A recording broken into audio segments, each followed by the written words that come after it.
Hi. ഇന്ന് നമ്മളെ ലീഗുകാർ നിർമ്മിച്ചു കൊടുക്കുന്ന വീടിൻ്റെ ഉദ്ഘടിക്കലാണല്ലോ, അങ്ങനെ തന്നെ പറയാം. അതിൻ്റെ താക്കോൽ കൈമാറ്റം ഇന്നാണല്ലോ. അതിൻ്റെ കൂടെ വന്ന ഒരു മോശമായിട്ടുള്ള ഒരു സെന്റൻസാണ് എന്തെന്നറിയോ? 2 വർഷമായിട്ടും വാസയോഗ്യമാക്കാൻ കഴിയാത്ത വീട് നിർമ്മിക്കുന്ന സർക്കാർ അപമാനം. അപമാനാണത്രേ സർക്കാർ. എടോ ലീഗുകാരെ, നിങ്ങൾ കൊടുത്തത് നല്ല കാര്യം തന്നെയാണ്.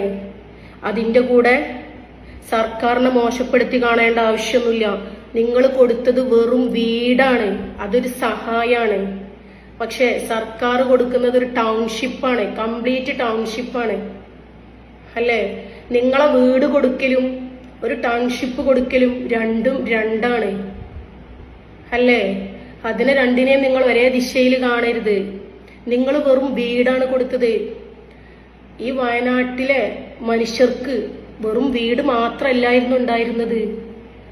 അവർക്ക് അവരുടെ ഒരു നഗരമാണ് നഷ്ടപ്പെട്ടത്, അവർക്ക് ജോലിയാണ് നഷ്ടപ്പെട്ടത്, സ്കൂളാണ് നഷ്ടപ്പെട്ടത്, അവർക്ക് അവരുടെ ചുറ്റുപാടാണ് നഷ്ടപ്പെട്ടത്.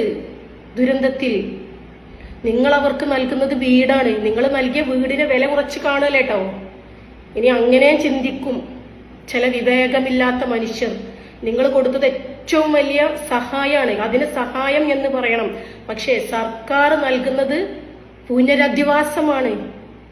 പുനരധിവാസം കൊണ്ട് എന്താണ് അർത്ഥമാക്കുന്നത്? ഒരു ദുരന്തത്തിൽപ്പെട്ട മനുഷ്യരെ വീണ്ടും പഴയ ജീവിതത്തിലേക്ക് തിരിച്ചു കൊണ്ടുപോവുകയാണ്.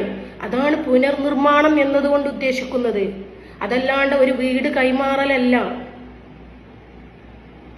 ഈ പുനരധിവാസത്തിൽ നമുക്ക് എന്തൊക്കെ വേണം? വീട് പ്ലസ് വൈദ്യുതി പ്ലസ് റോഡ് പ്ലസ് ജോലി, അങ്ങനെ പ്ലസ് ചെയ്തുകൊണ്ട് നമുക്ക് ഒരുപാട് കാര്യങ്ങളുണ്ട്. അതാണ് പുനർനിർമ്മാണം എന്നതുകൊണ്ട് ഉദ്ദേശിക്കുന്നത്. അതല്ലാണ്ട് നിങ്ങളെപ്പോലെ വെറും വീടുണ്ടാക്കിയിട്ട് കൈമാറലല്ല. ആ വീടും ഇന്ന് വയനാട് ദുരന്തത്തിൽപ്പെട്ട ആളുകൾക്ക് വലിയൊരു ആശ്വാസമാണ് അല്ലേ? കേറിയിരിക്കാൻ ഒരു വീടില്ലാത്തവന് ഒരു വീട് കിട്ടുമ്പോൾ ഉണ്ടാകുന്ന സന്തോഷം അതിന്ന മനുഷ്യർക്ക് ഉണ്ടാകും. എന്ന് വെച്ചിട്ട് നിങ്ങൾ ചെയ്ത വീടിന്റെ കൂടെ സർക്കാർ ഒന്നും അല്ലാതായി മാറുന്നൊന്നുമില്ല. അത് നിങ്ങളെപ്പോലെ രാഷ്ട്രീയം തലക്ക് പിടിച്ച അന്ധമായ രാഷ്ട്രീയമുള്ളവർക്ക് മാത്രമേ അങ്ങനെ ചിന്തിക്കാൻ കഴിയൂ. സർക്കാർ ഒരു പൂർണ്ണ പുനരധിവാസാണ് അവർക്ക് നേടിക്കൊടുക്കുന്നത്. അത് മനസ്സിലാക്കണം. അത് മനസ്സിലാക്കാണ്ടാണ് നിങ്ങൾ ഈ ഒരു സെന്റൻസ് അവിടെ കൊടുക്കാൻ കാരണം അല്ലേ? നിങ്ങൾ